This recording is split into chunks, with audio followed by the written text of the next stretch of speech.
Chapitre 7. Depuis 2 mois, la conquête du Maroc était accomplie. La France, maîtresse de Tanger, possédait toute la côte africaine de la Méditerranée jusqu'à la régence de Tripoli, et elle avait garanti la dette du nouveau pays annexé. On disait que 2 ministres gagnaient là une vingtaine de millions, et on citait, presque tout haut, Laroche-Mathieu. Quant à Walter, personne dans Paris n'ignorait qu'il avait fait coup double et encaissé de 30 à 40 millions sur l'emprunt et de 8 à 10 millions sur des mines de cuivre et de fer, ainsi que sur d'immenses terrains achetés pour rien avant la conquête et revendus le lendemain de l'occupation française à des compagnies de colonisation. Il était devenu, en quelques jours, un des maîtres du monde, un de ces financiers omnipotents, plus forts que des rois, qui font courber les têtes, balbutier les bouches et sortir tout ce qu'il y a de bassesse, de lâcheté et d'envie au fond du cœur humain. Il n'était plus le juif Walter, patron d'une banque louche, directeur d'un journal suspect, député soupçonné de tripotage véreux. Il était Monsieur Walter, le riche israélite. Il le voulut montrer. Sachant la gêne du prince de Karlsbourg qui possédait un des plus beaux hôtels de la rue du Faubourg Saint-Honoré, avec jardin sur les Champs-Élysées, il lui proposa d'acheter en 24 heures 7 immeubles, avec ces meubles, sans changer de place un fauteuil. Il en offrait 3 millions. Le prince, tenté par la somme, accepta. Le lendemain, Walter s'installait dans son nouveau domicile. Alors il eut une autre idée, une véritable idée de conquérant qui veut prendre Paris, une idée à la Bonaparte. Toute la ville allait voir en ce moment un grand tableau du peintre hongrois Karl Markovitch, exposé chez l'expert Jacques Lenoble et représentant le Christ marchant sur les flots. Les critiques d'art, enthousiasmés, déclaraient cette toile le plus magnifique chef-d'œuvre du siècle. Walter l'acheta 500 000 francs et l'enleva, coupant ainsi du jour au lendemain le courant établi de la curiosité publique et forçant Paris entier à parler de lui pour l'envier, le blâmer ou l'approuver.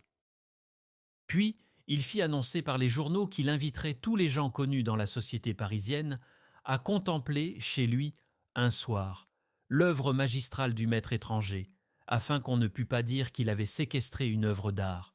Sa maison serait ouverte. Y viendrait qui voudrait. Il suffirait de montrer à la porte la lettre de convocation. Elle était rédigée ainsi. « Monsieur et Madame Walter vous prient de leur faire l'honneur de venir voir chez eux, le 30 décembre, de 9 heures à minuit, la toile de Karl Markovitch, Jésus marchant sur les flots, éclairée à la lumière électrique. » Puis, en post-scriptum, en toutes petites lettres, on pouvait lire « On dansera après minuit ». Donc, ceux qui voudraient y rester resteraient, et parmi ceux-là, les Walter recruteraient leur connaissance du lendemain. Les autres regarderaient la toile, l'hôtel et les propriétaires avec une curiosité mondaine, insolente ou indifférente, puis s'en iraient comme ils étaient venus.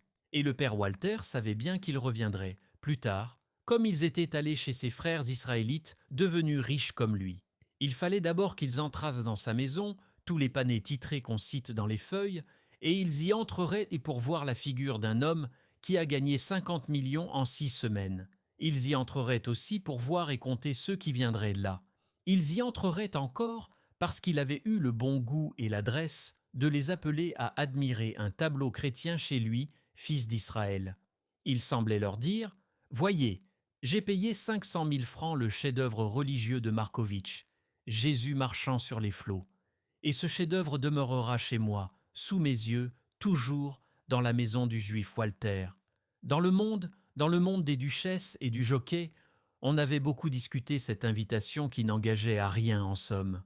On irait là comme on allait voir des aquarelles chez Monsieur Petit. Les Walter possédaient un chef-d'œuvre.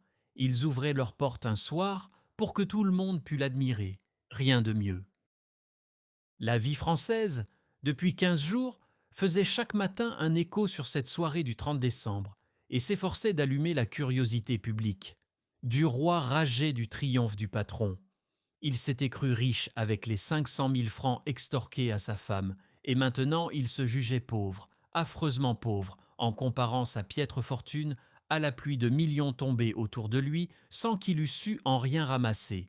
Sa colère envieuse augmentait chaque jour. Il en voulait à tout le monde, aux Walter qu'il n'avait plus été voir chez eux, à sa femme qui, trompée par Laroche, lui avait déconseillé de prendre des fonds marocains, et il en voulait surtout au ministre qui l'avait joué, qui s'était servi de lui et qui dînait à sa table 2 fois par semaine.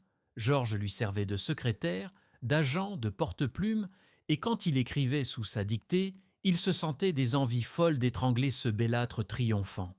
Comme ministre, Laroche avait le succès modeste, et pour garder son portefeuille, il ne laissait point deviner qu'il était gonflé d'or.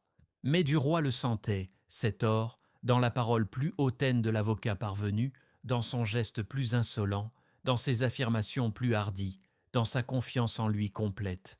Laroche régnait maintenant dans la maison du roi, ayant pris la place et les jours du comte de Vaudrec, et parlant aux domestiques ainsi qu'aurait fait un second maître. Georges le tolérait en frémissant comme un chien qui veut mordre et n'ose pas. Mais il était souvent dur et brutal pour Madeleine, qui haussait les épaules et le traitait en enfant maladroit. Elle s'étonnait d'ailleurs de sa constante mauvaise humeur et répétait « Je ne te comprends pas, tu es toujours à te plaindre. Ta position est pourtant superbe. » Il tournait le dos et ne répondait rien. Il avait déclaré d'abord qu'il n'irait point à la fête du patron et qu'il ne voulait plus mettre les pieds chez ce sale juif. Depuis 2 mois, Madame Walter lui écrivait chaque jour pour le supplier de venir, de lui donner un rendez-vous où il lui plairait, afin qu'elle lui remît, disait-elle, les 70 000 francs qu'elle avait gagnés pour lui. Il ne répondait pas et jetait au feu ses lettres désespérées. Non pas qu'il eût renoncé à recevoir sa part de leurs bénéfices, mais il voulait l'affoler, la traiter par le mépris, la fouler aux pieds. Elle était trop riche, il voulait se montrer fier. Le jour même de l'exposition du tableau, comme Madeleine lui représentait qu'il avait grand tort de n'y vouloir pas aller, il répondit « Fiche-moi la paix, je reste chez moi ». Puis, après le dîner, il déclara tout à coup « Il vaut tout de même mieux subir cette corvée. Prépare-toi vite ». Elle s'y attendait. « Je serai prête dans un quart d'heure, dit-elle. » Il s'habilla en grognant, et même dans le fiacre, il continua à expectorer sa bile. La cour d'honneur de l'hôtel de Karlsbourg était illuminée par 4 globes électriques qui avaient l'air de 4 petites lunes bleuâtres aux 4 coins. Un magnifique tapis descendait les degrés du haut perron et, sur chacun, un homme en livrée restait roide comme une statue. Du roi murmura « En voilà de l'épate ». Il levait les épaules, le cœur crispé de jalousie. Sa femme lui dit « Tais-toi donc et fais-en autant ». Ils entrèrent et remirent leurs lourds vêtements de sortie aux valets de pied qui s'avancèrent. Plusieurs femmes étaient là avec leurs maris, se débarrassaient aussi de leurs fourrures. On entendait murmurer « C'est fort beau, fort beau ». Le vestibule énorme était tendu de tapisseries qui représentaient l'aventure de Mars et de Vénus. À droite et à gauche partaient les 2 bras d'un escalier monumental qui se rejoignait au premier étage. La rampe était une merveille de fer forgé, dont la vieille dorure éteinte faisait courir une lueur discrète le long des marches de marbre rouge. À l'entrée des salons, 2 petites filles, habillées l'une en folie rose et l'autre en folie bleue, offraient des bouquets aux dames. On trouvait cela charmant. Il y avait déjà foule dans les salons. La plupart des femmes étaient en toilette de ville pour bien indiquer qu'elles venaient là comme elles allaient à toutes les expositions particulières. Celles qui comptaient rester au bal avaient les bras et la gorge nus. Madame Walter, entourée d'amis, se tenait dans la seconde pièce et répondait au salut des visiteurs. Beaucoup ne la connaissaient point et se promenaient comme dans un musée, sans s'occuper des maîtres du logis. Quand elle aperçut du roi, elle devint livide et fit un mouvement pour aller à lui. Puis elle demeura immobile, l'attendant. Il la salua avec cérémonie, tandis que Madeleine l'accablait de tendresse et de compliments. Alors, Georges laissa sa femme auprès de la patronne, et il se perdit au milieu du public pour écouter les choses malveillantes qu'on devait dire, assurément. 5 salons se suivaient, tendus d'étoffes précieuses, de broderies italiennes ou de tapis d'Orient de nuances et de styles différents, et portant sur leurs murailles des tableaux de maîtres anciens. On s'arrêtait surtout pour admirer une petite pièce Louis XVI, une sorte de boudoir tout capitonné en soie à bouquet rose sur un fond bleu pâle. Les meubles bas, en bois doré, couverts d'étoffes pareilles à celles des murs, étaient une admirable finesse. Georges reconnaissait des gens célèbres, la duchesse de Terracine, le comte et la comtesse de Ravenel, le général prince d'Andremont, la toute belle marquise des Dunes, puis tous ceux et toutes celles qu'on voit aux premières représentations. On le saisit par le bras, et une voix jeune, une voix heureuse lui murmura dans l'oreille. « Ah, vous voilà enfin, méchant bel ami. Pourquoi ne vous voit-on plus ?» C'était Suzanne Walter le regardant avec ses yeux d'émail fin sous le nuage frisé de ses cheveux blonds. Il fut enchanté de la revoir et lui serra franchement la main, puis s'excusant. « Je n'ai pas pu. J'ai eu tant à faire, depuis 2 mois, que je ne suis pas sortie. » Elle reprit d'un air sérieux. « C'est mal, très mal, très mal. Vous nous faites beaucoup de peine, car nous vous adorons, maman et moi. Quant à moi, je ne puis me passer de vous. Si vous n'êtes pas là, je m'ennuie à mourir. Vous voyez que je vous le dis carrément pour que vous n'ayez plus le droit de disparaître comme ça. Donnez-moi le bras. Je vais vous montrer moi-même Jésus marchant sur les flots. C'est tout au fond, derrière la serre. Papa l'a mis là-bas afin qu'on soit obligé de passer partout.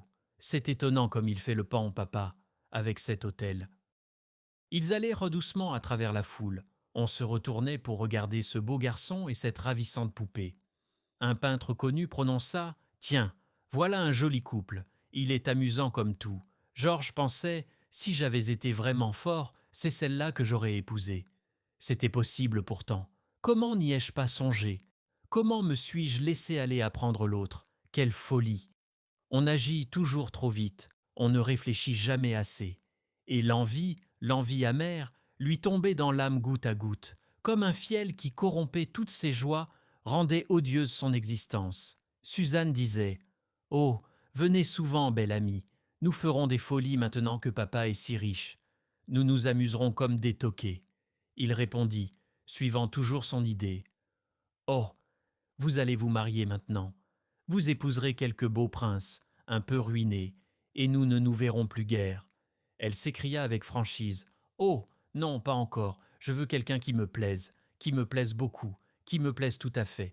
Je suis assez riche pour 2. » Il souriait d'un sourire ironique et hautain, et il se mit à lui nommer les gens qui passaient.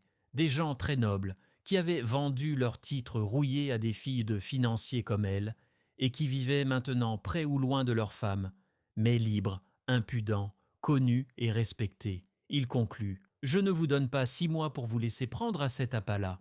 Vous serez madame la marquise, madame la duchesse ou madame la princesse, et vous me regarderez de très haut, mamselle. » Elle s'indignait, lui tapait sur le bras avec son éventail, jurait qu'elle ne se marierait que selon son cœur. Il ricanait « Nous verrons bien, vous êtes trop riche. » Elle lui dit « Mais vous aussi, vous avez eu un héritage. » Il fit un « Oh !»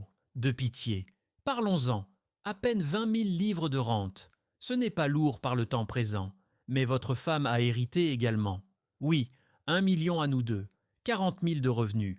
Nous ne pouvons même pas avoir une voiture à nous avec ça. » Ils arrivaient au dernier salon, et en face d'eux s'ouvrait la serre, un large jardin d'hiver plein de grands arbres des pays chauds, abritant des massifs de fleurs rares.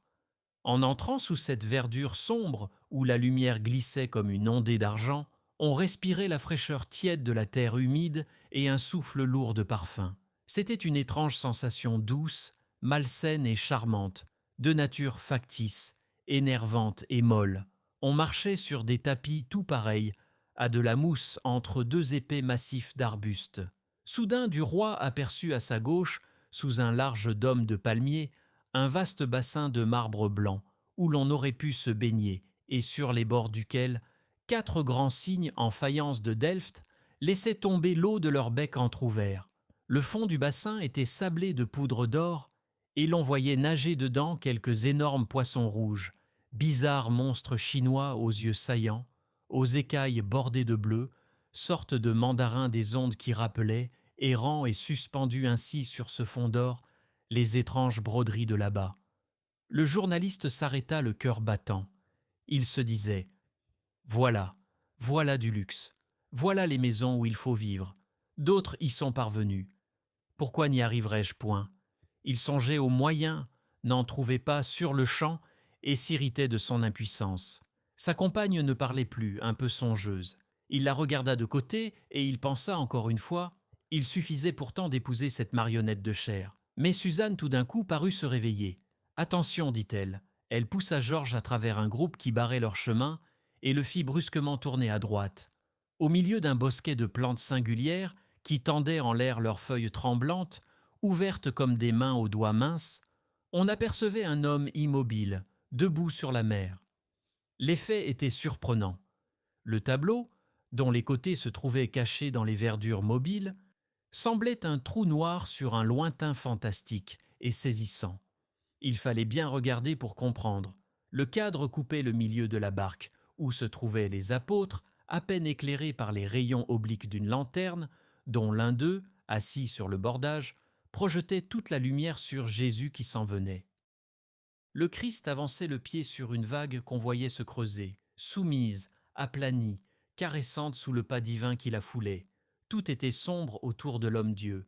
Seules les étoiles brillaient au ciel. Les figures des apôtres, dans la lueur vague du fanal porté par celui qui montrait le Seigneur, paraissaient convulsées par la surprise. C'était bien là l'œuvre puissante et inattendue d'un maître, une de ces œuvres qui bouleversent la pensée et vous laissent du rêve pour des années.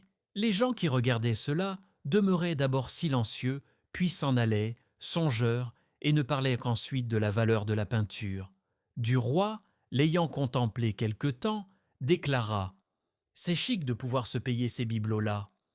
Mais comme on le heurtait, en le poussant pour voir, il repartit, gardant toujours sous son bras la petite main de Suzanne, qu'il serrait un peu. Elle lui demanda « Voulez-vous boire un verre de champagne ? Allons au buffet. Nous y trouverons papa. » Et ils retraversèrent lentement tous les salons où la foule grossissait, houleuse, chez elle, une foule élégante de fêtes publiques. Georges soudain crut entendre une voix prononcer « C'est Laroche et Madame du Roi ». Ces paroles lui effleurèrent l'oreille comme ces bruits lointains qui courent dans le vent. D'où venaient-elles ? Il chercha de tous les côtés, et il aperçut en effet sa femme qui passait, au bras du ministre. Il causait tout bas d'une façon intime en souriant, et les yeux dans les yeux. Il s'imagina remarquer qu'on chuchotait en les regardant, et il sentit en lui une envie brutale et stupide de sauter sur ces deux êtres et de les assommer à coups de poing. Elle le rendait ridicule. Il pensa à Forestier. On disait peut-être « ce cocu de du roi ». Qui était-elle ? Une petite parvenue assez adroite, mais sans grand moyen en vérité. On venait chez lui parce qu'on le redoutait, parce qu'on le sentait fort, mais on devait parler sans gêne de ce petit ménage de journalistes. Jamais il n'irait loin avec cette femme qui faisait sa maison toujours suspecte, qui se compromettrait toujours, dont l'allure dénonçait l'intrigante. Elle serait maintenant un boulet à son pied. Ah, s'il avait deviné, s'il avait su, comme il aurait joué un peu plus large, plus fort. Quelle belle partie il aurait pu gagner avec la petite Suzanne pour enjeu. Comment avait-il été assez aveugle pour ne pas comprendre ça ?